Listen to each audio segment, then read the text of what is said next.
vienkārši valodā man, tad es saprotu, ka menedžments tas ir principā par uzdevumiem. Ja? Uzdevumi ir jāpaveic, ciparus mēs mēram, bet mēs koncentrējamies uz uzdevumiem, un cilvēks ir kā resurs. Tātad tehnisks izpildītājs, kurš to darīs.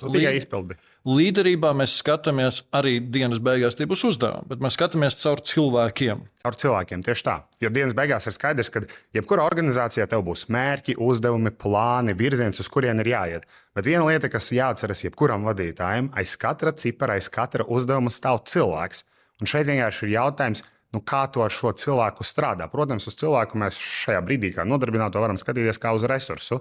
Un ir jautājums, vai tu dod tikai pavēles, konkrētus uzdevumus. Mēs varam vēl turpināt runāt par mikromanagementu, kas arī ir diezgan tāda būtiska problēma, kuru joprojām ļoti pastāv, un vadītāji pat iespējams nenojauš, ko viņi ne tikai tam cilvēkam nodara, bet ko viņi paši sev nodara, cik daudz viņi atņem sev iespējams brīvo laiku, kuru viņi pārstājot mikromenedžēt un ļaujot otram tādu brīvību, palaižot šo te nemitīgo kontroli vaļā, ka tikai es varu labāk, cik daudz viņi patiesībā iegūtu.